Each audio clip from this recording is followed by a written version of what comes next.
Alrighty everyone, welcome back. It is now March 3rd of 2023, with just a couple of days more to go until we have Chapter 18 of The Mandalorian, basically Episode 2 of the 3rd season, that's going to really dive deeper into the story of Bo-Katan, the Darksaber, and a lot more on top of that. There's also a lot of things on the horizon by Jon and Dave, apart from The Mandalorian, that's going to be revealed at Celebration by this April in London.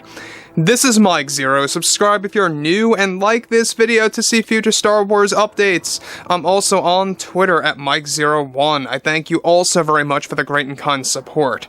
Now, yes, given that we have a lot of things going on at once between Disney, Lucasfilm, Bob Iger, Jon and Dave, whatever have you, right? There's also a lot of exciting things happening behind closed doors over at Lucasfilm in an attempt to really kind of win the fans back. The fans that they lost over the sequel trilogy ending, the Gina Carano scenario, and a lot of other things like the Kenobi series, right?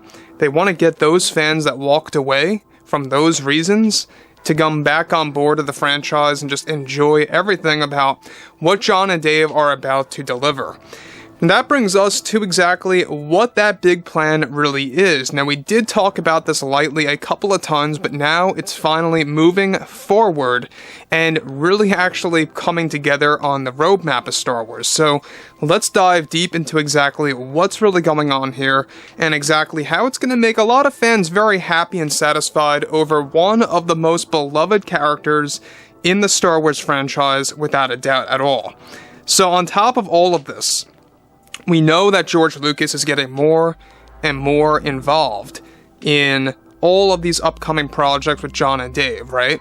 We also have Kathleen Kennedy struggling with the Acolyte and Skeleton Crew. However, with Lucasfilm getting ready to make some big announcements at Celebration and D23 this year, creators Jon Favreau and Dave Filoni are getting ready to get involved with several upcoming shows to evolve the brand even further.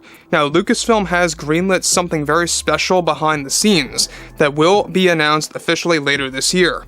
The plan by them is to provide Luke Skywalker as a series and a focused anthology show that has been in the early development phase for over a year now, but has not been placed in the roadmap until just recently for the franchise, and that they are now aiming for a 2026 release date, where each episode is going to focus on a different age of Skywalker and a different quest and/or adventure that he goes on through, of course, the entire galaxy.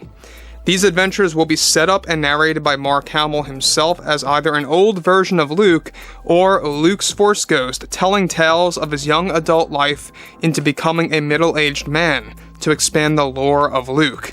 This is heavily going to be inspired from Star Wars Legends material. Now, let me just, stop right here for a second before we get to more details about all of this, is that I have to say I really love the format that they're aiming for, where it's going to be either a old version of Luke, like how we got him in The Force Awakens, where he's in his mid-50s, or him as a Force Ghost. It's hard to tell exactly which one of the others is going to be the narrator, but nonetheless, it is going to be Mark Hamill as an older version of Luke, narrating his younger life from a young adult into becoming a middle-aged man. So basically, we're going to be getting tales of Luke in his late 20s, throughout his 30s, and even well into his 40s, just as they did in Star Wars Legends. And that's what I love about Legends so much, by the way, guys, is that you get so many great variants of Luke, not just in the stories, but also on the cover art of those amazing books. Go ahead and look them up. Especially in the New Jedi Order books, you have a very mature-looking Luke that I believe should have been the iteration of him in the Disney sequel trilogy. In fact, that's what J.J. Abrams originally wanted to do, including Michael Arndt, is they wanted a more cleaned-up version of Luke. No beard, not looking too old, but not looking too young either, kind of somewhere in the middle. But they had to actually place things right as far as timing goes.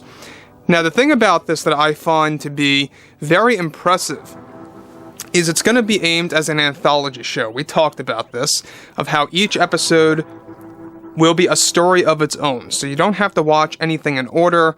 it's going to have its own stories episode by episode to create a very diverse series of quests that will be led by Luke and the family and or friends that surround him, right?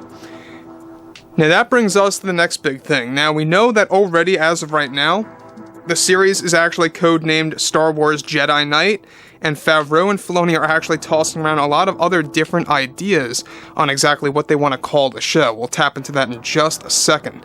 Now, the idea of the series, however, is not just to focus on Luke, but also Ben Solo, Leia, and those that surround his life involving the Jedi mythology. Rosario Dawson has also been approached to appear in the show as Ahsoka Tano once again.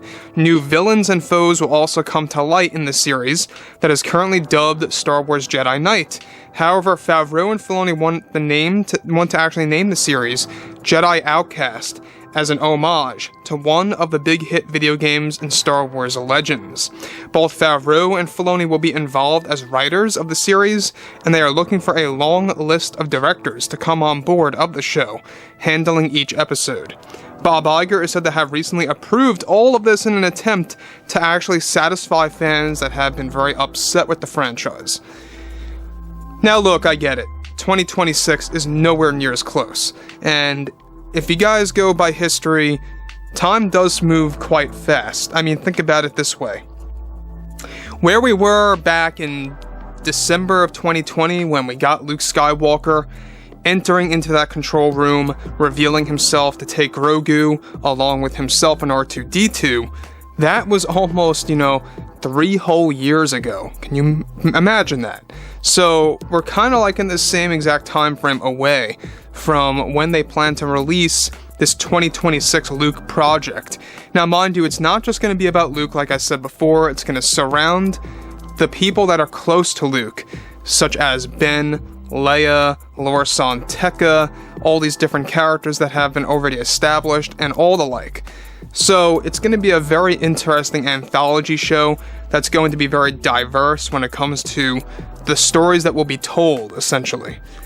Now, obviously, everything related to this sounds great, and it's all about execution again, right? You have to make sure that you have great execution and great balance. John and Dave know, they very well know, what's too much and what's too little. And I'm sure they're going to create some kind of balance where things won't feel oversaturated when it comes to Luke Skywalker's screen time, right? Of course, everyone would love as much screen time as possible when it comes to Luke, but you also have to create some kind of balance to keep a little bit of that that mystery to him a little bit alive and well. You got to kind of keep things a little bit, in the dark here and there, right? So that's what they're trying to figure out, exactly how that's going to be all balanced out. I think that this is a great thing on the horizon. We're going to be learning more about this in the years to come. And everything related to D23 this year, it's going to set up a lot of projects that will eventually fall into this one. So just be aware of that as well. So anyways, guys, drop a comment below, fill me in below what you guys have to say about all of this, and if you guys did enjoy the content for today, make sure to drop a thumbs up on this video to support the channel. I thank you all so very much for the kind support, and I'll catch you guys next time.